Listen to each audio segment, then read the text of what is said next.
আজ আমি যে রেসিপিটা তোমাদের সাথে শেয়ার করতে চলেছি সেটা আমার অত্যন্ত একটা প্রিয় রেসিপি।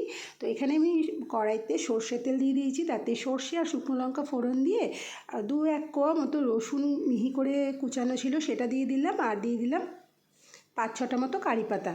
সেটা দেওয়ার পরে আমি এখানে কেটে রাখা যে টমেটোটা ছিল, একটু মিহি করে কাটলে বেশি ভালো হয়, তো সেটাকে দিয়ে দিলাম। দিয়ে কিছুক্ষণ কষিয়ে নিয়েছি স্বাদ মতো লবণ দিয়ে। এরপর আমি এটাকে ঢেকে রান্না করে নেব।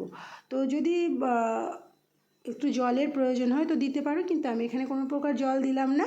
তো টমেটোটা ভালোভাবে সেদ্ধ হয়ে গেলে এখানে আমি মিহি করে কুচানো ধনেপাতা আর ঝাল অনুযায়ী একটা মিহি করে কুচানো কাঁচা লঙ্কা দিয়ে আবারও ভালোভাবে নেড়েচেড়ে নামিয়ে নেব। আর যদি কেউ মিষ্টি পছন্দ করে তো এই সময় কিন্তু একটু স্বাদ মতো মিষ্টি দিয়ে আবারও নাড়াচাড়া করে নামিয়ে নিতে হবে। আর এটা আমার অত্যন্ত প্রিয় একটা রেসিপি, সেই জন্যই তোমাদের সাথে শেয়ার করছি। আর বন্ধুদের সাথেই তো সব কিছু শেয়ার করা চলে, তাই না? তো দেখো, আমি আর অন্য কিছু আজকে নিইনি। এখানে যেটা নিয়েছি একটা বাটা, এটা হচ্ছে কাঁচা কলার খোসা বাটা। এটা কিন্তু অসাধারণ লাগে খেতে, আর তোমরাও কিন্তু এভাবে খেয়ে দেখতে পারো। এটা একদম হেলদি একটা খাবার। তো আর এখানে যে টমেটো মাখাটা বা টমেটো চাটনিটা আমি নিয়েছি সেটাও কিন্তু অসাধারণ খেতে হয়। তো তারাও তোমাদেরকে আমি খেয়ে বলছি কেমন হয়েছিল।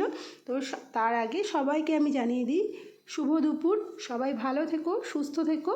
আর এখন তো ওয়েদার চেঞ্জ হচ্ছে, এই সময় কিন্তু অবশ্যই সাবধানে থাকতে হবে। দিনের বেলায় একটু গরম লাগছে, আবার রাত্রিরে ঠান্ডা লাগছে, তার ফলে কী হচ্ছে, অনেকেরই শরীর খারাপ হচ্ছে। তো সবাই ভালো থেকো, সুস্থ থেকো। আমি তাহলে খেয়ে বলছি তোমাদের কেমন হয়েছিল।